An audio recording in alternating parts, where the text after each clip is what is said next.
ನಮಸ್ಕಾರ ವೀಕ್ಷಕರೇ, ಅಲಿವಿಯೇಟ್ ಶಸ್ತ್ರ ರಹಿತ ಚಿಕಿತ್ಸೆ ವಿಶೇಷ ನೇರ ಪ್ರಸಾರ ಕಾರ್ಯಕ್ರಮಕ್ಕೆ ಸ್ವಾಗತ. ನಾನು ಸ್ನೇಹ ಸಾವಂತ್. ವೀಕ್ಷಕರೇ, ಕೋವಿಡ್-19 ಹಾವಳಿ ಸಿಕ್ಕಾಪಟ್ಟೆ ಜಾಸ್ತಿಯಾಗಿದೆ. ಅದರಲ್ಲೂ ಕೂಡ ಕೋವಿಡ್-19 ನಲ್ಲಿ ಸಾಕಷ್ಟು ಜನ ಜೀವವನ್ನ ಕೂಡ ತೆತ್ತಿದ್ದಾರೆ.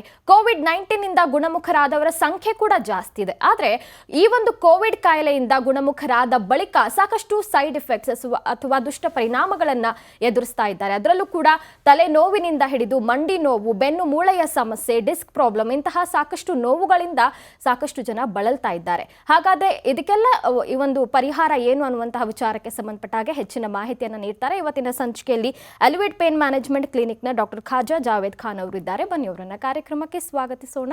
Doctor, welcome to the show. Thank you very much. Okay, ನಾನು ಹೇಳ್ತಾ ಇದ್ರೆ ಕೋವಿಡ್-19 ಪೋಸ್ಟ್ ಸೈಡ್ ಎಫೆಕ್ಟ್ಸ್ ಏನಿದೆ ತುಂಬಾ ಭಯಾನಕವಾಗಿರುತ್ತೆ ಅಂತ ಹೇಳಿ ಸಾಕಷ್ಟು ಜನರಿಗೆ ಇಲ್ಲದ ಕಾಯಿಲೆಗಳು ಕೂಡ ಕೋವಿಡ್ ನಂತರದ ದಿನಗಳಲ್ಲಿ ಕಾಣಿಸಿಕೊಳ್ತಾ ಇದೆ. ಹಾಗಾದ್ರೆ ಅಲಿವಿಯೇಟ್ನಲ್ಲಿ ಯಾವ ರೀತಿಯಾಗಿ ಚಿಕಿತ್ಸೆ ಇದಕ್ಕೆ ಇದೆ ಅನ್ನೋದ್ರ ಬಗ್ಗೆ ಮಾತಾಡೋಣ. ಅದಕ್ಕಿಂತ ಮುಂಚೆ ಅಲಿವಿಯೇಟ್ ಬಗ್ಗೆ ತಿಳಿಸ್ಕೊಡಿ.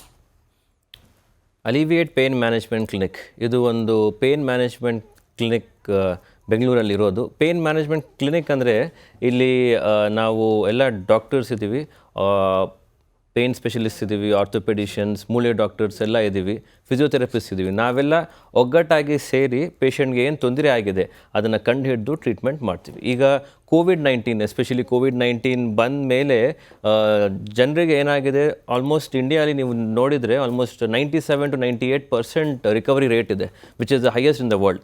ಸೊ ಅದು ಇದ್ದಾಗ ಆದ್ರೂ ಇದು ಇಷ್ಟೊಂದು ಪೇಷಂಟ್ಸ್ ರಿಕವರ್ ಆದಮೇಲೂ ಅವರಿಗೆ ಇದೆಲ್ಲ ನೋವುಗಳು ಎಫೆಕ್ಟ್ಸ್ ಇನ್ನು ಕಾಂಪ್ಲಿಕೇಟ್ ಆಗ್ತಾ ಇದೆ, ಇನ್ನು ಎಫೆಕ್ಟ್ಸ್ ಈ ಥರ ಇದೆ ರಿಕವರ್ ಆದಮೇಲೇನೂ ಸಹ.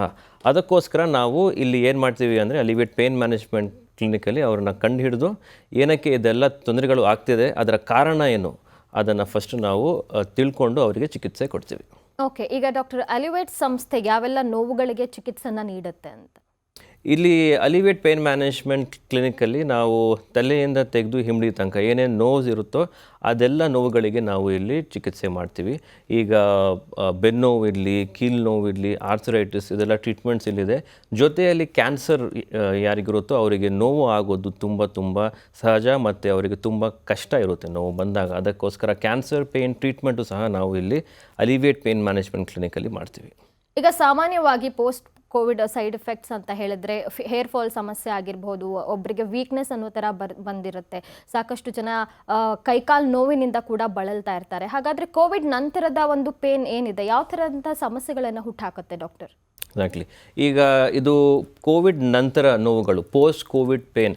ಈಗ ನೋಡಬೇಕಂದ್ರೆ ಕೋವಿಡ್ ಒಂದ್ಸಲ ಬಂದಮೇಲೆ, ಕೋವಿಡ್ ಇನ್ಫೆಕ್ಷನ್ ಒಂದ್ಸಲ ಬಂದಮೇಲೆ ಅದು 4 ವಾರಗಳ ಮೇಲೆ, 4 ವೀಕ್ಸ್ ಮೇಲೆ ಇದ್ದರೆ ಅದನ್ನು ಅಕ್ಯೂಟ್ ಕೋವಿಡ್-19 ಅಂತ ನಾವು ಕರಿತೀವಿ.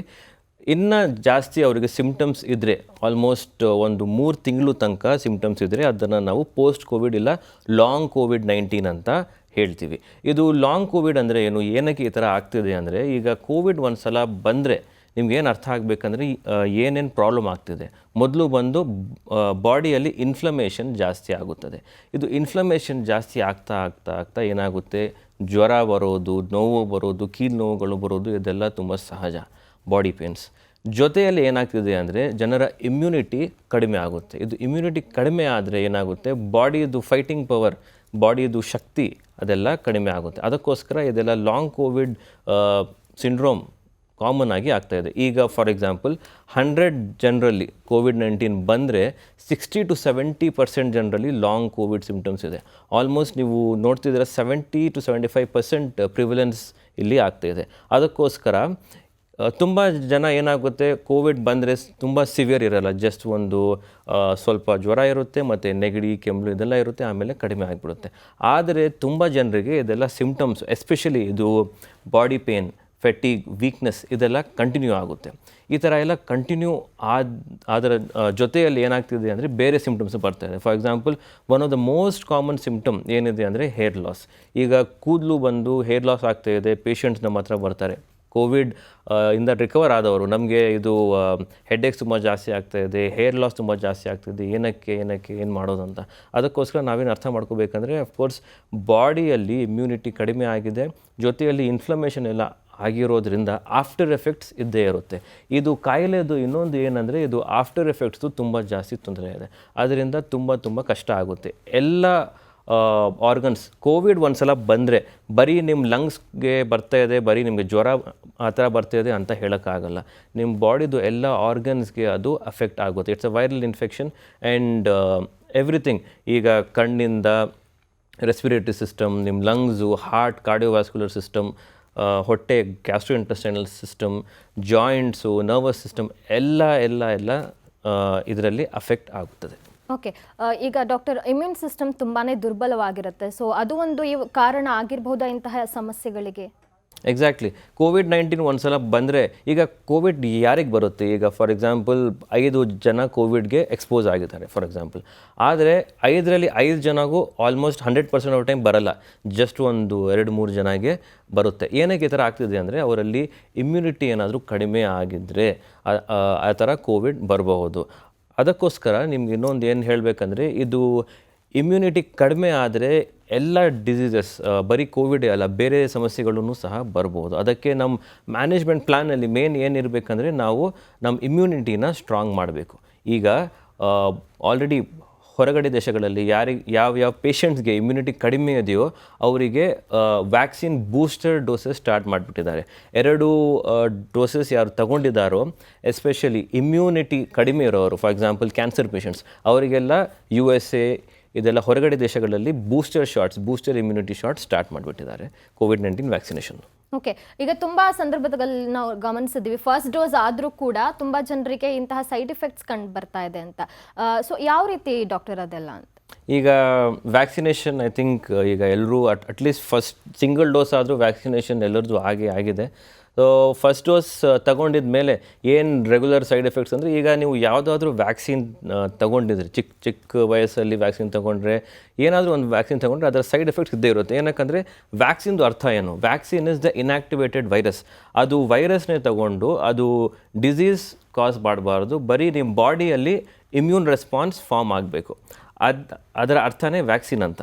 ಸೊ ಇದು ವ್ಯಾಕ್ಸಿನ್ದು ವೈರಸ್ ಸ್ಮಾಲ್ ಪಾರ್ಟಿಕಲ್ ತಗೊಂಡು ಇಂಜೆಕ್ಟ್ ಮಾಡಿದಾಗ ಸ್ವಲ್ಪ ಜನರಿಗೆ ಸೈಡ್ ಎಫೆಕ್ಟ್ಸ್ ಆಗ್ತಾಯಿತ್ತು. ರೆಗ್ಯುಲರ್ ಸೈಡ್ ಎಫೆಕ್ಟ್ಸ್, ಆ ಇಂಜೆಕ್ಷನ್ ಸೈಟಲ್ಲಿ ನೋವು ಆಗೋದು, ಮತ್ತು ಸ್ವಲ್ಪ ಜನರಿಗೆ ಜ್ವರ ಬರ್ತಾಯಿತ್ತು, ಬಾಡಿ ಪೇನ್ಸ್, ಇದೆಲ್ಲ ಜಸ್ಟ್ ಒಂದು 2-3 ದಿನ ಇರ್ತಾಯಿತ್ತು, ಆಮೇಲೆ ಅದಾಗೆ ಕಡಿಮೆ ಆಗ್ತಾಯಿತ್ತು.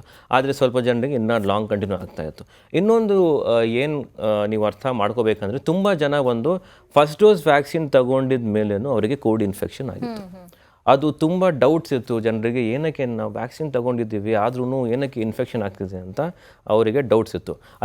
ಅದಕ್ಕೆ ನೀವೇನು ಅರ್ಥ ಮಾಡ್ಕೋಬೇಕಂದ್ರೆ, ಒಂದು ಸಲ ವ್ಯಾಕ್ಸಿನ್ ಕೊಟ್ಟಿದ ಮೇಲೆ ಅದರ ಮ್ಯಾಕ್ಸಿಮಮ್ ಎಫೆಕ್ಟ್ ಬರೋಕ್ಕೆ, ಆನ್ಸೆಟ್ ಆಫ್ ಎಫೆಕ್ಟ್ ಬರೋಕ್ಕೆ ಅಟ್ಲೀಸ್ಟ್ 2-3 ವಾರ ಆದರೂ ಆಗುತ್ತೆ. 2-3 ವಾರ ಎಫೆಕ್ಟ್ ಸ್ಟಾರ್ಟ್ ಆಗೋಕ್ಕೆ.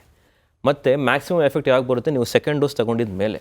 ಸೆಕೆಂಡ್ ಡೋಸ್ ತಗೊಂಡು ಆಲ್ಮೋಸ್ಟ್ 3 to 4 ವೀಕ್ಸ್ ಆದಮೇಲೆ ನಿಮ್ಮ ಇಮ್ಯುನಿಟಿ ಹೈ ಆಗಿರುತ್ತೆ. ಇದು ಕೋವಿಡಿಂದ ನೀವು ಸೇಫ್ ಗಾರ್ಡ್ ಆಗೋಕ್ಕೆ. ಅದಕ್ಕೆ ಮುಂಚೆ ಏನಾದರೂ ಎಕ್ಸ್ಪೋಜರ್ ಆಗಿದ್ದರೆ ಇದು ಬರಬಹುದು.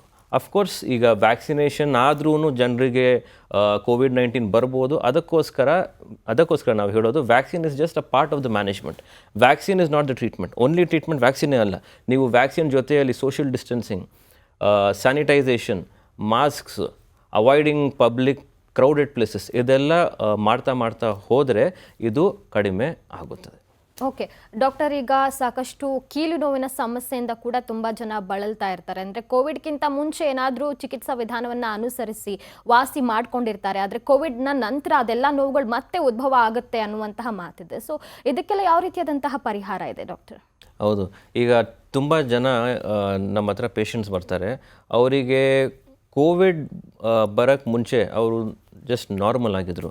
ಕೋವಿಡ್ ಬಂದ ಮೇಲೆ ಇದು ನೋವುಗಳು, ಎಸ್ಪೆಷಲಿ ಜಾಯಿಂಟ್ ಪೇನ್ಸ್, ಕೀಲು ನೋವುಗಳು, ಇದೆಲ್ಲ ಜಾಸ್ತಿ ಆಗಿದೆ. ಇದು ಏನಕ್ಕೆ ಅಂತ ನಮಗೆ ಬಂದು ಕೇಳ್ತಾರೆ. ಈಗ ಏನಾದರೂ ಒಂದು ವೈರಲ್ ಇನ್ಫೆಕ್ಷನ್ ಇರಲಿ, ಫಾರ್ ಎಕ್ಸಾಂಪಲ್ ಕೋವಿಡ್ ವೈರಲ್ ಇನ್ಫೆಕ್ಷನ್ನೇ ಇರಲಿ, ಅದಾದಮೇಲೆ ವೈರಲ್ ಪಾಲಿಆರ್ಥ್ರಾಲ್ಜಿಯಾ ಅಂತ ಒಂದು ಮೆಡಿಕಲ್ ಕಂಡೀಷನ್ ಇದೆ. ಇದೇನಾಗುತ್ತಂದರೆ, ಏನಾದರೂ ಒಂದು ವೈರಲ್ ಇನ್ಫೆಕ್ಷನ್ ಆಗಲಿ, ಫಾರ್ ಎಕ್ಸಾಂಪಲ್ ಚಿಕನ್ ಗುನ್ಯಾ ತುಂಬ ಜನರಿಗೆ ಬರ್ತಾಯಿತ್ತು, ಇದೆಲ್ಲ ವೈರಲ್ ಇನ್ಫೆಕ್ಷನ್ಸ್, ಡೆಂಗು ಇನ್ಫೆಕ್ಷನ್, ಇದೆಲ್ಲ ಆದಮೇಲೆ ಏನಾಗುತ್ತೆ, ಜನರಿಗೆ ಜಾಯಿಂಟ್ ಪೇನ್ಸು ಇದೆಲ್ಲ ರಿಕವರ್ ಆದಮೇಲೆ ಅವರಿಗೆ ಆಗುತ್ತೆ. ಎಕ್ಸಾಕ್ಟ್ಲಿ ದ ಸೇಮ್ ವೇ ಕೋವಿಡಲ್ಲಿನೂ ಸಹ ಈ ಥರ ಮೆಕ್ಯಾನಿಸಮ್ಸ್ ಇದೆ. ಅದರಿಂದ ಇದು ಕೀಲು ನೋವುಗಳು ಎಲ್ಲ ಜಾಸ್ತಿ ಆಗುತ್ತೆ. ಇನ್ನೊಂದು ಏನಂದರೆ, ತುಂಬ ಜನ ಪೇಷಂಟ್ಸ್ ಕಂಪ್ಲೇಂಟ್ ಮಾಡ್ತಿದ್ರು, ಮುಂಚೆ ಅವರಿಗೆ ನೋವುಗಳು ಇತ್ತು, ಬೆನ್ನು ನೋವಿತ್ತಪ್ಪ ನಮಗೆ, ಮತ್ತು ಮಂಡಿ ನೋವಿತ್ತು, ಕತ್ತು ನೋವಿತ್ತು, ಆದರೆ ಇದೆಲ್ಲ ವಾಸಿ ಆಗೋಯಿತು. ಆದರೆ ಒಂದು ಸಲ ಕೋವಿಡ್ ಬಂದು ಹೋದ್ಮೇಲೆ ಈ ನೋವುಗಳು ಮತ್ತೆ ವಾಪಸ್ ಬಂದುಬಿಟ್ಟಿದೆ. ಏನಕ್ಕೆ ಈ ಥರ ಬರ್ತಿರೋದು ಅಂತ ನಮ್ಗೆ ಬಂದು ಕೇಳ್ತಾರೆ. ಅದಕ್ಕೆ ನಾವು ಹೇಳ್ತೀವಿ, ಇದೆಲ್ಲ ನೀವು ಅರ್ಥ ಮಾಡ್ಕೋಬೇಕು. Your immunity is the one taking the ಬ್ರಂಟ್. ನಿಮ್ಮ ಇಮ್ಯೂನ್ ಸಿಸ್ಟಮ್ಗೆ ಇದು ವೈರಸ್ ಹೋಗ್ಬಿಟ್ಟು ಅಟ್ಯಾಕ್ ಮಾಡ್ತಾ ಇದೆ. ಆವಾಗ ಏನಾಗುತ್ತೆ, ನಿಮ್ಮ ಇಮ್ಯುನಿಟಿ ಸ್ವಲ್ಪ ಕಡಿಮೆ ಆದರೆ ಬಾಡಿದು ಹಳೆ ನೋವುಗಳು ಎಲ್ಲ ಉಂಟಾಗುತ್ತೆ, ಹೊರಗಡೆ ಬರುತ್ತೆ, ಆ್ಯಂಡ್ ಇದೆಲ್ಲ ನೋವುಗಳು ಸ್ಟಾರ್ಟ್ ಆಗುತ್ತೆ. ಓಕೆ ಡಾಕ್ಟರ್, ತುಂಬ ಜನ ಈ ಥರ ಸಮಸ್ಯೆ ಹೇಳ್ಕೊಂಡು ಬರ್ತಿರಬಹುದು ತಮ್ಮ ಹತ್ರ. ಯಾವ ರೀತಿಯಾಗಿ ನೀವು ಇನ್ವೆಸ್ಟಿಗೇಷನ್ ಮಾಡ್ತೀರಾ ಅಂತ ಈ ಥರ ಪೇಷಂಟ್ಸ್ ಬಂದಾಗ? ಒಂದು ಸಲ ನಮ್ಮ ಹತ್ರ ಪೇಷಂಟ್ಸ್ ಬಂದಾಗ ನಾವು ಫಸ್ಟ್ ಅವರಿಗೆ ಕೇಳ್ತೀವಿ ಏನು ತೊಂದರೆ ಆಗಿದೆ, ಮತ್ತು ಹಿಸ್ಟ್ರಿ, ಎಕ್ಸಾಮಿನೇಷನ್ ಎಲ್ಲ ಮಾಡ್ತೀವಿ. ನಮ್ಮ ಹತ್ರನೇ ಏನೇ ಇನ್ವೆಸ್ಟಿಗೇಷನ್ ಸರ್ವಿಸಸ್ ಇದೆ. ಒಂದು ಸಿಂಪಲ್ ಬ್ಲಡ್ ಟೆಸ್ಟ್ ಮಾಡಿ ನೋಡ್ತೀವಿ. ಬ್ಲಡ್ ಟೆಸ್ಟಲ್ಲಿ ಯಾರಿಗಾದರೂ ಇನ್ಫ್ಲಮೇಷನ್ ಇದ್ದರೆ ಅದರಲ್ಲಿ ಸ್ವಲ್ಪ ಮಾರ್ಕರ್ಸ್ ಇರುತ್ತೆ, ನಮ್ಗೆ ಗೊತ್ತಾಗುತ್ತೆ ಇದು ಏನಕ್ಕೆ ತೊಂದರೆ ಆಗ್ತಿದೆ ಅಂತ. ಜೊತೆಯಲ್ಲಿ ಅಲ್ಟ್ರಾಸೌಂಡ್ ಅದು ಮಾಡಿ ನೋಡ್ತೀವಿ, ಎಕ್ಸ್ರೇ, ಬೇಕಿದ್ರೆ MRI ಇಲ್ಲ CT, ಇದೆಲ್ಲ ವೇರಿಯಸ್ ಇನ್ವೆಸ್ಟಿಗೇಷನ್ಸ್ ಇದೆ. ಅಫ್ಕೋರ್ಸ್ ಜನರಿಗೆ ಏನು ತೊಂದರೆ ಆಗಿದೆ ಅದಕ್ಕೆ ತಕ್ಕಂಥ ನಾವು ಇನ್ವೆಸ್ಟಿಗೇಷನ್ಸ್ ಮಾಡ್ತೀವಿ. ಈಗ ಫಾರ್ ಎಕ್ಸಾಂಪಲ್ ಯಾರಿಗಾದರೂ ಬೆನ್ನೋವು ಆಗಿದೆ ಮತ್ತು ಜೊತೆಯಲ್ಲಿ ಕಾಲು ತನಕ ನೋವು ಹೋಗ್ತಾ ಇದೆ, ಅದನ್ನು ನಾವು ಶ್ಯಾಟಿಕಾ ಅಂತ ಹೇಳ್ತೀವಿ. ಇದೆಲ್ಲ ತೊಂದರೆಗಳು ಇದ್ದರೆ ನಾವು ಆವಾಗ ಅವರಿಗೆ MRI ಮಾಡಿಸ್ಕೊಂಡು ಬನ್ನಿ ಅಂತ ಹೇಳ್ತೀವಿ. MRIಯಲ್ಲಿ ಗೊತ್ತಾಗುತ್ತೆ ಯಾವ ನರ ಅಲ್ಲಿ ಪ್ರಾಬ್ಲಮ್ ಇದೆ ಅಂತ, ಅದರಿಂದ ನಮ್ಗೆ ಗೊತ್ತಾಗುತ್ತೆ. ಜೊತೆಯಲ್ಲಿ ಯಾರಿಗಾದರೂ ಮಂಡಿ ನೋವು ಇದೆಲ್ಲ ಇದ್ದರೆ, ಬೇರೆ ಜಾಯಿಂಟ್ಸ್ಗಳು ನೋವಿದ್ರೆ ಒಂದು ಎಕ್ಸ್ರೇ ಮಾಡಿಸಿ ನೋಡ್ತೀವಿ, ಅದರಲ್ಲಿ ಆರ್ಥರೈಟಿಸ್ ಇದೆಯಾ ಇಲ್ವಾ ಅಂತ ನಮಗೆ ಗೊತ್ತಾಗುತ್ತೆ. ಓಕೆ ಡಾಕ್ಟರ್, ಕೋವಿಡ್ನ ನಂತರದ ಈ ಒಂದು ನೋವುಗಳನ್ನು ನಾವು ಇದೇ ರೀತಿಯಾಗಿ ತುಂಬ ದೀರ್ಘಾವಧಿಯಿಂದ ನಿರ್ಲಕ್ಷ್ಯ ವಹಿಸಿದ್ರೆ ಏನೆಲ್ಲ ಕಾಂಪ್ಲಿಕೇಶನ್ಸ್ ಆಗಬಹುದು ಅಂತೀರಾ? ಕೋವಿಡ್ ಈಗ ಯಾವುದಾದ್ರೂ ನೋವು ಇರಲಿ, ಫಾರ್ ಎಕ್ಸಾಂಪಲ್ ಒಂದು ನೋವು ಬಂದು ಅಟ್ಲೀಸ್ಟ್ ಒಂದು 6 months ಮೇಲೆ, ಇಲ್ಲ 3 to 6 months ಮೇಲೆ ಅದು ನೋವಿದ್ರೆ ಆ ನೋವನ್ನು ನಾವು ಕ್ರಾನಿಕ್ ಪೇನ್ ಅಂತ ಹೇಳ್ತೀವಿ. ಇದು ಕ್ರಾನಿಕ್ ಪೇನ್ ಏನಕ್ಕೆ ಆಗ್ತಿದೆ ಅಂದರೆ, ತುಂಬ ಜನ ಏನು ಮಾಡ್ತಾರೆ, ನೋವಿದೆ ಪರವಾಗಿಲ್ಲಪ್ಪ ಕಡಿಮೆ ಆಗ್ತಿದೆ ಅಂತ ಬಿಟ್ಬಿಡ್ತಾರೆ. ಕಡಿಮೆ ಆದರೆ ಒಳ್ಳೆಯದು, ಕಡಿಮೆ ಆಗಿಲ್ಲ ಅಂದರೆ ಅದನ್ನೇ ಹಾಗೆ ಪೋಸ್ಟ್ಪೋನ್ ಮಾಡ್ತಾ ಮಾಡ್ತಾ ಮಾಡ್ತಾ ಬಿಟ್ಟರೆ ಏನಾಗುತ್ತೆ, ಅದು ಕ್ರಾನಿಕ್ ಪೇನ್ಗೆ ಕನ್ವರ್ಟ್ ಆಗುತ್ತೆ. ಕ್ರಾನಿಕ್ ಪೇನ್ ಬಂದು ಒಂದು ಸಲ ಆದರೆ ಅದು ಟ್ರೀಟ್ಮೆಂಟ್ ಮಾಡೋದು ತುಂಬ ಕಷ್ಟ. ಏನಕ್ಕಂದರೆ ಇದರಲ್ಲಿ ತುಂಬ ಕಾಂಪ್ಲೆಕ್ಸ್ ಮೆಕ್ಯಾನಿಸಮ್ಸ್ ಇರುತ್ತೆ. ಎಸ್ಪೆಷಲಿ ಕೋವಿಡ್ ಆದಮೇಲೆ ಯಾರಿಗೆ ಇದು ನೋವುಗಳು ಎಲ್ಲ ಆಗುತ್ತೆ, ಈಗ ಫಾರ್ ಎಕ್ಸಾಂಪಲ್ ಬೆನ್ನೋವು ಆಗಲಿ, ಬೇರೆ ಕೀಲು ನೋವುಗಳು ಆಗಲಿ, ಅದನ್ನು ನೀವು ನೆಗ್ಲೆಕ್ಟ್ ಮಾಡಿದರೆ ಮತ್ತೆ ಏನಾಗುತ್ತೆ, ಇದು ಕಾಂಪ್ಲಿಕೇಟ್ ಆಗ್ತಾ ಇರುತ್ತೆ. ಏನಕ್ಕಂದರೆ ಬಾಡಿಯಲ್ಲಿ ಇನ್ಫ್ಲಮೇಷನ್ ಆಗ್ತಾಯಿದೆ. ಇದು ಒಂದು ಸಲ ಸ್ಟಾರ್ಟ್ ಆದರೆ ಅದನ್ನು ಸ್ಟಾಪ್ ಮಾಡೋದು ಅದಕ್ಕೆ ಟ್ರೀಟ್ಮೆಂಟ್. ಇಲ್ಲ ಅಂದರೆ ಈ ಥರ ಎಲ್ಲ ತೊಂದರೆಗಳು ಸ್ಟಾರ್ಟ್ ಆಗ್ತಿರುತ್ತೆ. ಒಂದು ಸಲ ನಿಮ್ಮದು ಬಾಡಿಯಲ್ಲಿ ಇದು ವೀಕ್ನೆಸ್ಸು ಎಲ್ಲ ಆದರೆ ಇಮ್ಯೂನ್ ಸಿಸ್ಟಮ್ ವೀಕ್ ಆಗುತ್ತೆ, ಮತ್ತು ಬೇರೆ ಇನ್ಫೆಕ್ಷನ್ಸ್ ಆಗಿ ನಿಮಗೆ ಇದು ಒಳ್ಳೆ ಮ್ಯಾಕ್ಸಿಮಮ್ ಚಾನ್ಸಸ್ ಇರುತ್ತೆ. ಓಕೆ ಡಾಕ್ಟರ್, ಈಗ ಕೋವಿಡ್ ಬಂತು, ಸೊ ಅದರಲ್ಲಿ 2ನೇ ಅಲೆ 3ನೇ ಅಲೆ ಅದೆಲ್ಲ ಕೂಡ ತುಂಬಾನೇ ಹಾವಳಿ ಇಟ್ಟಿದೆ. ಸೊ ಹೀಗಾಗಿ ಲಾಕ್ಡೌನ್ ಅನ್ನ ಕೂಡ ಸರ್ಕಾರ ಘೋಷಣೆ ಮಾಡಿತ್ತು. ಹೀಗಾಗಿ ಎಲ್ರಿಗೂ ಕೂಡ ಮೋಸ್ಟ್ ಆಫ್ ದ IT ಕಂಪ್ನೀಸ್ಗೆ ವರ್ಕ್ ಫ್ರಮ್ ಹೋಮ್ ಅಂತ ಘೋಷಣೆ ಮಾಡಲಾಗಿದೆ. ಸೊ ಈ ಒಂದು ವರ್ಕ್ ಫ್ರಮ್ ಹೋಮ್ ಇಂದ ಎಲ್ಲರೂ ಕೂಡ ಕುಳಿತಲ್ಲಿಯೇ ಕುಳಿತುಕೊಂಡು ಕೆಲಸ ಮಾಡ್ತಾ ಇರ್ತಾರೆ, ಲ್ಯಾಪ್ಟಾಪ್ ಮುಂದೆ, ಕಂಪ್ಯೂಟರ್ಸ್ ಮುಂದೆ. ಇದೆಲ್ಲ ಕೂಡ ಎಷ್ಟು ದುಷ್ಟ ಪರಿಣಾಮಗಳನ್ನ ಬೀರುತ್ತೆ ಅಂತ ಹೇಳ್ತೀರಾ? ಹೌದು, ಈಗ ನಮಗೆ ಈಗ OPDಯಲ್ಲಿ ಬರ್ತಿರೋದು ಮ್ಯಾಕ್ಸಿಮಮ್ ಪೇಷಂಟ್ಸ್ ಯಾರು ಬರ್ತೀರಾ ಅಂದರೆ ಅಟ್ಲೀಸ್ಟ್ ಒಂದು 75% ಪೇಷಂಟ್ಸ್ ಬರ್ತಿರೋದು ಕತ್ತು ನೋವಿಂದ, ಕೈ ನೋವಿಂದ, ಬೆನ್ನು ನೋವಿಂದ. ಏನಕ್ಕೆ ಇದಾಗ್ತಿದೆ ಅಂದರೆ ಅವರು ವರ್ಕ್ ಫ್ರಮ್ ಹೋಮ್ ಮಾಡ್ತಿದ್ದಾರೆ. ಈಗ work from home on an average ಎಲ್ಲರೂ ಅಟ್ಲೀಸ್ಟ್ ಒಂದು 8 to 10 ಗಂಟೆ ತನಕ ಅವರು ಡೆಸ್ಕ್ಟಾಪ್ ಇಲ್ಲ ಲ್ಯಾಪ್ಟಾಪ್ ಮೇಲೆ ಕೂತ್ಕೊಂಡು ಮಾಡ್ತಾ ಇರಬೇಕು. ಅದು ಏನಾಗುತ್ತೆ ಅಂದರೆ, ನೀವು ಫ್ರೀಕ್ವೆಂಟಾಗಿ ಬ್ರೇಕ್ಸ್ ತೊಗೊಂಡು ಅಟ್ಲೀಸ್ಟ್ ಒಂದು ಅರ್ಧ ಗಂಟೆಗೆ ಎವ್ರಿ ½ an hour ಬ್ರೇಕ್ ತೊಗೊಂಡು ನೀವು ಮಾಡ್ತಾ ಇರಬೇಕು. ಅಫ್ಕೋರ್ಸ್ ಸ್ವಲ್ಪ ಜನ ಅದನ್ನು ಫಾಲೋನು ಮಾಡ್ತಾ ಇದ್ದಾರೆ. ಆದರೆ ಏನಾಗುತ್ತೆ, ಒಂದು ಸಲ ನೀವು ಕೆಲಸಕ್ಕೆ ಒಂದು ಸಲ ಕೂತ್ಕೊಂಡ್ರೆ ಮತ್ತೆ ಎದ್ದೋಳೋದು ನಿಮಗೆ ಟೈಮ್ ಗೊತ್ತಾಗಲ್ಲ. ಹಾಗೆ 1 hour ಹಾಗೆ ಆಗಿಬಿಡುತ್ತೆ. ಆವಾಗ ಏನಾಗ್ತಿದೆ ಅಂದರೆ ನಿಮ್ಮ ಐಸು, ನಿಮ್ಮ ನೆಕ್, ಅಪ್ಪರ್ ಪಾರ್ಟ್, ಬಾಡಿ ಎಲ್ಲ ಅಲ್ಲಿ ಸ್ಟ್ರೇನ್ ಆಗ್ತಾಯಿದೆ. ಈಗ ನಿಮ್ಗೆ ಒಂದು ಸಿಂಪಲ್ ಎಕ್ಸಾಂಪಲ್ ಹೇಳಬೇಕಂದ್ರೆ, ಕತ್ತು ನೋವು ಏನಕ್ಕೆ ಕಾಮನ್ ಆಗಿ ಜನರಿಗೆ ಕತ್ತು ಇಟ್ಕೊಂಡ್ಬಿರುತ್ತೆ, ಏನಕ್ಕೆ ಇದು ಕಾರಣ ಅಂದರೆ, ಫಾರ್ ಎಕ್ಸಾಂಪಲ್ ನೀವು ಮೊಬೈಲ್ ನೋಡ್ತಾ ಇರ್ತೀರ. ಮೊಬೈಲ್ ನೋಡಿದಾಗ ಎಲ್ಲರೂ ಮೊಬೈಲ್ನ ಸ್ವಲ್ಪ ಈ ಥರನೇ ನೋಡ್ತಾರೆ, ಕತ್ತು ಸ್ವಲ್ಪ ಬಗ್ಸಿ ನೋಡ್ತಾರೆ. ಏನಾಗುತ್ತಂದರೆ, ನೀವು ಕತ್ತು ಬಗ್ಸಿದ್ರೆ ಅದು ಪ್ರೆಷರ್ ಪೂರ್ತಿ ಇಲ್ಲಿರೋದು ಮಸಲ್ಸಲ್ಲೆಲ್ಲ ಬೀಳುತ್ತೆ. ಅದರಿಂದ ಇಲ್ಲಿ ನೋವುಗಳು ಆಗೋದು ತುಂಬ ಕಾಮನ್. ಈಗ ನಮ್ಮ ಕತ್ತು ಬಂದು ಸರ್ವೈಕಲ್ ಸ್ಪೈನ್ ಅಂತ ಹೇಳ್ತೀವಿ. ಅದು ಪ್ರೆಷರ್ ಅಟ್ಲೀಸ್ಟ್ ಒಂದು 10 to 20 pounds ತನಕ ಪ್ರೆಷರ್ ತಗೊಳ್ಳೋಕ್ಕೆ ಅದು ದೇವರು ಮಾಡಿದ್ದಾರೆ. ನೀವು ಒಂದು ಸಲ ಬಗ್ಗಿದ್ದು ಸ್ವಲ್ಪ ಕತ್ತು ಏನಾದರೂ ಬಗ್ಸಿದ್ರೆ ಇದರಲ್ಲಿ 4 to 6 times 40 to 60 pounds of pressure extra ಅದರ ಮೇಲೆ ಆ್ಯಡ್ ಆಗುತ್ತೆ. ಅದಕ್ಕೋಸ್ಕರ ಏನಾಗುತ್ತೆ, ಇದು ನೋವುಗಳು ಎಲ್ಲ ಕಾಮನ್ ಆಗಿ ಬರುತ್ತೆ. ಎಸ್ಪೆಷಲಿ ಮೊಬೈಲೇ ಅಲ್ಲ, ಲ್ಯಾಪ್ಟಾಪಲ್ಲಾದರೂ ಇರಲಿ, ಏನಾದರೂ ಇರಲಿ, ನಿಮ್ಮ ಪಾಶ್ಚರು ಪೊಸಿಷನ್ ತುಂಬ ಇಂಪಾರ್ಟೆಂಟ್. ಯಾವಾಗಲೂ ಕೂತ್ಕೊಂಡು ಇದೆಲ್ಲ ಟ್ರೀಟ್ಮೆಂಟ್ಸ್ ಅಂದರೆ ಪ್ರಾಬ್ಲಮ್ಸ್ ಎಲ್ಲ ಸ್ಟಾರ್ಟ್ ಆಗುತ್ತೆ. ಓಕೆ ಡಾಕ್ಟರ್, ವಿಚಾರವಾಗಿ ಇನ್ನಷ್ಟು ಮಾತನಾಡೋಣ. ವೀಕ್ಷಕರ ಕಾರ್ಯಕ್ರಮದಲ್ಲಿ ಈಗ ಒಂದು ಸ್ಮಾಲ್ ಬ್ರೇಕ್.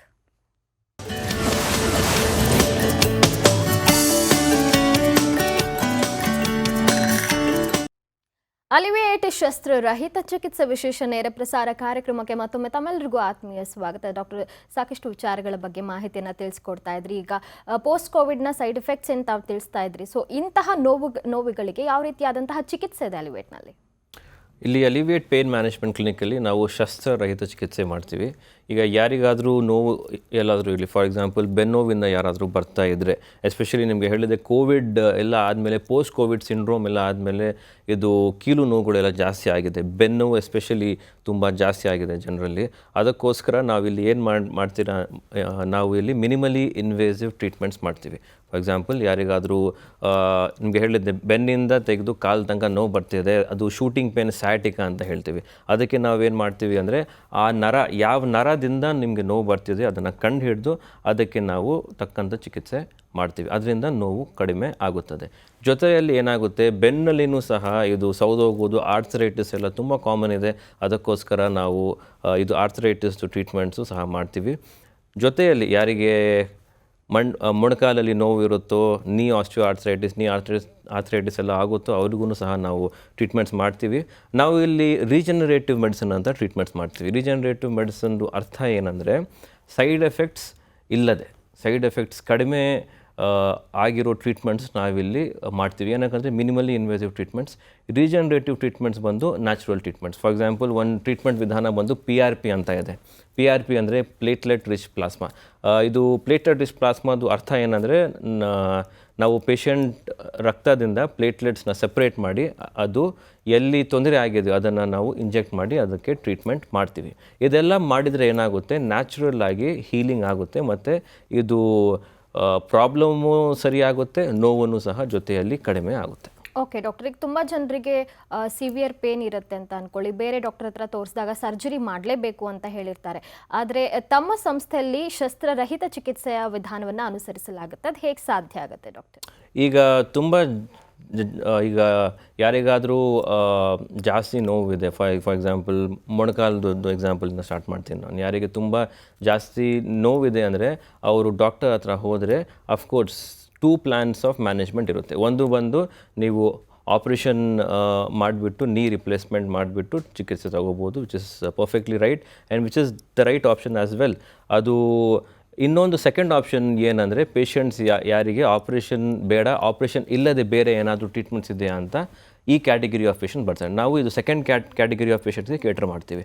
ಅವರು ನಮ್ಮ ಹತ್ರ ಬಂದರೆ, ಈಗ ಫಾರ್ ಎಕ್ಸಾಂಪಲ್ ಯಾರಿಗಾದರೂ 80-90 ಇಯರ್ಸ್ ಆಗಿದೆ, ಅವರಿಗೆ ಹಾರ್ಟ್ ಪ್ರಾಬ್ಲಮ್ ಇದೆ, ಡಯಾಬಿಟೀಸ್, ಶುಗರ್ ಇದೆ, BP ಇದೆ, ಇದೆಲ್ಲ ಇದೆ. ಇದು ಮತ್ತೆ ಅವರು ಕೋವಿಡ್ ಇದೆ ಫಾರ್ ಎಕ್ಸಾಂಪಲ್, ಇದು ಆಪ್ರೇಷನ್ ಮಾಡಿಸ್ಬೇಕಂದ್ರೆ ಮತ್ತು ಆಪ್ರೇಷನ್ನಿಂದನೂ ಸಹ ಅವರಿಗೆ ತುಂಬ ಕಾಂಪ್ಲಿಕೇಶನ್ಸ್ ಆಗ್ಬೋದು. ಅಂಥವರಲ್ಲಿ ನಾವೇನು ಮಾಡ್ತೀವಿ ಅಂದರೆ, ಅವರಿಗೆ ಇಲ್ಲಿ ಶಸ್ತ್ರರಹಿತ ಆಪ್ರೇಷನ್ ಮಾಡದೆ ಜಸ್ಟ್ ಒಂದು ಚಿಕಿತ್ಸೆಗಳು ಮಾಡ್ತೀವಿ. For example one is radio frequency ablation. ಅದರಲ್ಲಿ ನಾವೇನು ಮಾಡ್ತೀವಿ ಅಂದರೆ, ಯಾವ ನರದಿಂದ ತೊಂದರೆ ಬರ್ತಿದೆಯೋ, ಯಾವ ನರದಿಂದ ನೋವು ಬರ್ತಿದೆಯೋ ಆ ನರನ ನಾವು ಕಂಡು ಹಿಡಿದು ಅದನ್ನು ನಾವು ಬ್ಲಾಕ್ ಮಾಡ್ತೀವಿ. ಇದು ಬ್ಲಾಕ್ ಮಾಡಿದರೆ ನೋವುಗಳು ಕಡಿಮೆ ಆಗುತ್ತದೆ. ಎಸ್ಪೆಷಲಿ ಇದು ಕೋವಿಡ್-19ನಲ್ಲಿನೂ ಸಹ ಪೇಷಂಟ್ಸ್ಗೆ ಇದೆಲ್ಲ ನೋವುಗಳು ಎಲ್ಲ ಬಂದ ಮೇಲೆ, ಒಂದು ಸಲ ಕೋವಿಡ್ ಬಂದು ಹೋದರೆ ಏನಾಗುತ್ತೆ, ಮನಸ್ಸಲ್ಲಿ ಭಯ ಬಂದ್ಬಿಡುತ್ತೆ. ಏನಾದರೂ ಹೊರಗಡೆ ಹೋಗಬೇಕು ಅಂದರೆ ಅವ್ರಿಗೆ ಭಯ ಆಗುತ್ತೆ. ಈಗ ಆಪ್ರೇಷನ್ ಹೋಗ್ಬಿಟ್ಟು ಮಾಡಿಸ್ಕೋಬೇಕಂದ್ರೆ ಅವರಿಗೆ ಭಯ ಇರುತ್ತೆ. ತುಂಬ ಜನ ಪೇಷಂಟ್ಸ್ ನಮ್ಮ ಹತ್ರ ಬರ್ತಾರೆ, ಸರ್ ಒಂದು ಸಲ ಕೋವಿಡ್ ಆಗಿತ್ತು ಮತ್ತು ಈಗ ಆಪ್ರೇಷನ್ ಮಾಡಬೇಕು ಅಂತ ಹೇಳಿದ್ದಾರೆ, ಆದರೆ ಅದಕ್ಕಿಂತನೂ ಸಹ ನಮಗೆ ಭಯ ಜಾಸ್ತಿ ಇದೆ, ಮತ್ತೆ ಹೋಗಿಬಿಟ್ಟು ಆಪ್ರೇಷನ್ ಮಾಡಿಸಿ ಮತ್ತೆ ಕೋವಿಡ್ ಬರಬಾರ್ದಂತ ಇದು ಭಯ ಜಾಸ್ತಿ ಇದೆ. ಅಂಥವರಲ್ಲೂ ಸಹ ನಾವು ಇಲ್ಲಿ ಟ್ರೀಟ್ಮೆಂಟ್ ಮಾಡ್ತೀವಿ. ಇದು ಮಿನಿಮಲಿ ಇನ್ವೇಸಿವ್ ಪ್ರೊಸೀಜರ್ಸಿಂದ ನಾವು ನೋವುಗಳು ಕಡಿಮೆ ಮಾಡಿಬಿಟ್ಟು ಅವರಿಗೆ ಟ್ರೀಟ್ಮೆಂಟ್ಸ್ ಮಾಡ್ತೀವಿ.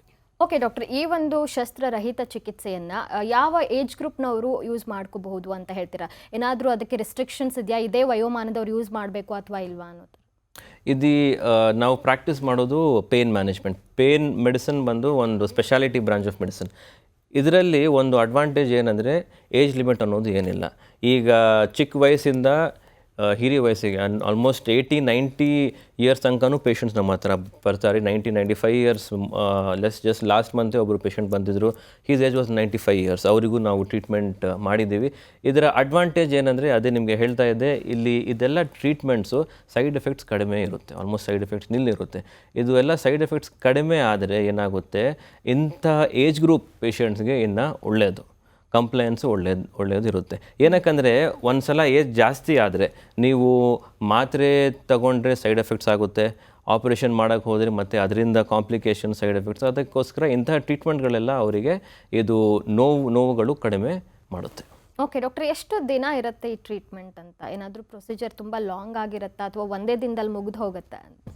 ಇದೆಲ್ಲ ಟ್ರೀಟ್ಮೆಂಟ್ಸ್ ಬಂದು day care treatments. Of course various options ಇದೆ, ವೇರಿಯಸ್ ಪ್ರೊಸೀಜರ್ಸ್ ಇದೆ. ಆದರೆ ಕಾಮನ್ ಆಗಿ ನಾವೇನೇನು ಇಂಟರ್ವೆನ್ಷನ್ಸ್ ಮಾಡ್ತೀವಿ, ಪ್ರೊಸೀಜರ್ಸ್ ಮಾಡ್ತೀವಿ, ಇದಕ್ಕೆಲ್ಲ ಟೈಮ್ ಲಿಮಿಟ್ ಆಲ್ಮೋಸ್ಟ್ ಒಂದು 1/2 hour to 45 minutes. ಏನು ನೀವು ಗಮನ ಇಟ್ಕೋಬೇಕಂದ್ರೆ, ನಾವೆಲ್ಲ ಇಲ್ಲಿ ಟ್ರೀಟ್ಮೆಂಟ್ಸ್ ಮಾಡೋದು sophisticated instruments and techniques use ಮಾಡಿ. ಫಾರ್ ಎಕ್ಸಾಂಪಲ್, ಯಾವುದು ಇಲ್ಲಿ ಬ್ಲೈಂಡ್ ಇಂಜೆಕ್ಷನ್ ಇಲ್ಲ, ಎಲ್ಲ ನಾವು ಇಲ್ಲಿ ಅಲ್ಟ್ರಾಸೌಂಡ್ ಮೆಷಿನ್ ಇದೆ ನಮ್ಮ ಹತ್ರ, ಎಕ್ಸ್ರೇ ಮೆಷಿನ್ ಇದೆ ನಮ್ಮ ಹತ್ರ. ಇದರಿಂದ ಪ್ರಯೋಜನ ಏನಂದರೆ, ನಾವು ಎಲ್ಲಿ ಟ್ರೀಟ್ಮೆಂಟ್ ಮಾಡಬೇಕು, ಯಾವ ನರಗೆ ಟ್ರೀಟ್ಮೆಂಟ್ ಮಾಡಬೇಕು ಅದು ನಮಗೆ ಎಕ್ಸಾಕ್ಟಾಗಿ ಗೊತ್ತಾಗುತ್ತೆ. ಅದು ಇಮೇಜ್ ಗೈಡೆಡ್ ವಿಜುವಲೈಸ್ ಮಾಡಿ ನಾವು ಇದೆಲ್ಲ ಚಿಕಿತ್ಸೆಗಳು ಮಾಡ್ತೀವಿ.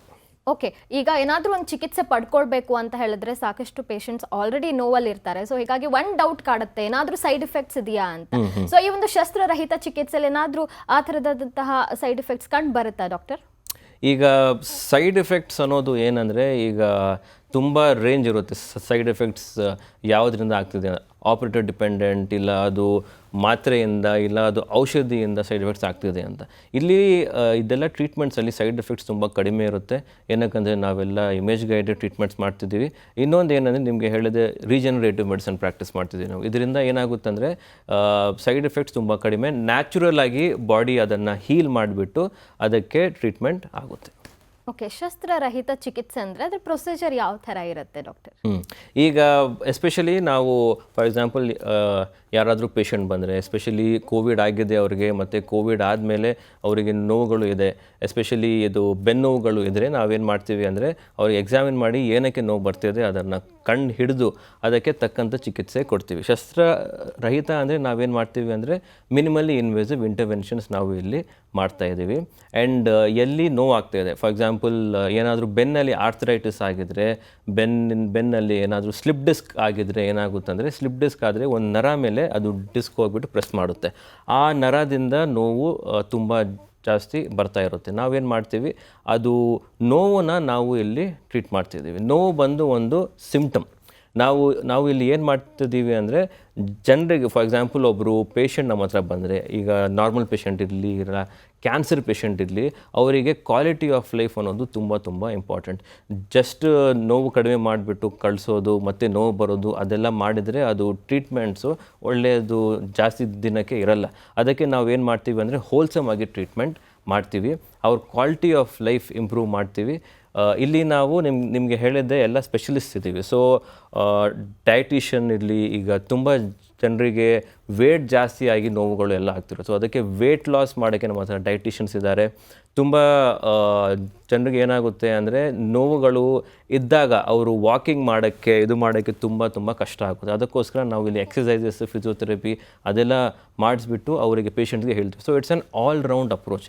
ಇದು ಆಲ್ ರೌಂಡ್ ಅಪ್ರೋಚ್, ಇಲ್ಲ ಮಲ್ಟಿ ಡಿಸಿಪ್ಲಿನರಿ ಅಪ್ರೋಚ್ ಯೂಸ್ ಮಾಡಿದರೆ ಅವರಿಗೆ ಟ್ರೀಟ್ಮೆಂಟ್ಸ್ ಎಲ್ಲ ಚೆನ್ನಾಗಿ ಆಗುತ್ತೆ. ಓಕೆ, ಕೋವಿಡ್ನ ನಂತರ ಸಾಕಷ್ಟು ಈ ರೀತಿಯಾದಂತಹ ಸೈಡ್ ಎಫೆಕ್ಟ್ಸಿಂದ ತುಂಬ ಜನ ಬಳಲ್ತಾ ಇರ್ತಾರೆ. ಹಾಗಾದರೆ ಸ್ವಲ್ಪ ಕೊಂಚ ಮಟ್ಟಿಗಿನ ನೋವುಗಳನ್ನು ನಾವು ಅವಾಯ್ಡ್ ಮಾಡಬೇಕು ಅಂತ ಹೇಳಿದ್ರೆ ನಮ್ಮ ಡಯಟ್ ಅಥವಾ ನಮ್ಮ ಜೀವನ ಶೈಲಿ ಯಾವ ರೀತಿಯಾಗಿರಬೇಕು ಅಂತೀರಾ ಡಾಕ್ಟರ್? ಎಕ್ಸಾಕ್ಟ್ಲಿ. ಈಗ ಹೇಗೆ prevention is better than cure, ಅದಕ್ಕೋಸ್ಕರ ಇದೇ ನನ್ನೆಲ್ಲ ಪೇಷಂಟ್ಸ್ಗೆ ಹೇಳೋದು, ನಿಮ್ಮ ಡಯಟ್ ಅನ್ನೋದು ತುಂಬ ಮುಖ್ಯ. ಎಸ್ಪೆಷಲಿ ನಿಮ್ಮ ಡಯಟಲ್ಲಿ ನೀವು ಅಫ್ಕೋರ್ಸ್ ಕೋವಿಡ್ ಬಂದಮೇಲೆ ಎಲ್ಲರೂ vitamin B complex, vitamin D ಇದೆಲ್ಲ ತಗೋತಾ ಇದ್ದಾರೆ. ಜೊತೆಯಲ್ಲಿ high protein diet is very important. ಆಮೇಲೆ water, at least 1 2 to 3 litres of water ನೀವು ದಿನ ತಗೋಬೇಕು. Physical activity is equally important. So physical ಆ್ಯಕ್ಟಿವಿಟಿಯಲ್ಲಿ ನೀವು ಎಕ್ಸಸೈಸ್ ಇಲ್ಲ ವಾಕಿಂಗ್, ನಿಮ್ಮ ದಿನದಲ್ಲಿ ಅಟ್ಲೀಸ್ಟ್ ಒಂದು 1/2 hour ನಿಮ್ಮ ಬಾಡಿಗೆ ನೀವು ಡೆಡಿಕೇಟ್ ಮಾಡಲೇಬೇಕು. ಅದಕ್ಕೋಸ್ಕರ ಏನಾದರೂ ಇರಲಿ, ವಾಕಿಂಗ್ ಮಾಡ್ತೀರಾ, ಸೈಕ್ಲಿಂಗ್ ಮಾಡ್ತೀರಾ, ಎಕ್ಸಸೈಸ್ ಮಾಡ್ತೀರಾ, ಬೇರೆ ಫಿಸಿಕಲ್ ಆ್ಯಕ್ಟಿವಿಟೀಸ್ ಮಾಡ್ತೀರಾ, ಅಟ್ಲೀಸ್ಟ್ ಒಂದು ಹಾಫ್ ಆನ್ ಅವರ್ ಡೆಡಿಕೇಟ್ ಮಾಡಿ ನಿಮ್ಮ ಬಾಡಿಗೆ ನೀವು ಚೆನ್ನಾಗಿ ಕೇರ್ ತಗೋಬೇಕು. ಓಕೆ ಡಾಕ್ಟರ್, ಇವತ್ತಿನ ಸಂಚಿಕೆಯಲ್ಲಿ ಸಾಕಷ್ಟು ವಿಚಾರಗಳ ಬಗ್ಗೆ ತಿಳಿಸ್ಕೊಟ್ರಿ. ಧನ್ಯವಾದ ತಮಗೆ. Thank you very much. ವೀಕ್ಷಕರೇ, ತಾವು ಕೂಡ ಯಾವುದೇ ರೀತಿಯಾದಂತಹ ಆರೋಗ್ಯ ಸಂಬಂಧಿತ ಸಮಸ್ಯೆಗಳಿಂದ, ಕಾಯಿಲೆಗಳಿಂದ ಬಳಲ್ತಾ ಇದ್ರೆ ತಾವು ಕೂಡ ಅಲಿವೇಟ್ ಪೇನ್ ಮ್ಯಾನೇಜ್ಮೆಂಟ್ ಕ್ಲಿನಿಕ್ಗೆ ಭೇಟಿ ನೀಡಬಹುದು. ಸಂಪರ್ಕ ಮಾಡಬೇಕಾಗಿರುವಂತಹ ವಿಳಾಸ ಈ ರೀತಿಯಾಗಿದೆ. Alleviate pain management clinic, JM plaza 35, Nature's Baskets ಮೇಲೆ, 2ನೇ ಮುಖ್ಯ ರಸ್ತೆ, 2ನೇ ಮಹಡಿ, ಸ್ಯಾಂಕಿ ರಸ್ತೆ, ಸದಾಶಿವನಗರ, ಬೆಂಗಳೂರು 560080. ಇವರ ಶಾಖೆಗಳು ಇಂದಿರಾನಗರ ಹಾಗೂ ಟಿ ದಾಸರಹಳ್ಳಿಯಲ್ಲಿ ಇವೆ. ಸಂಪರ್ಕ ಮಾಡಬೇಕಾಗಿರುವಂತಹ ಫೋನ್ ನಂಬರ್ 8494973146 ಹಾಗೂ 08025256878. ಇದಾಗಿತ್ತು ಈ ಹೊತ್ತಿನ ವಿಶೇಷ. ಸುದ್ದಿಯಲ್ಲಿ ಸದಾ ಮುಂದೆ ದಿಗ್ವಿಜಯ ನ್ಯೂಸ್.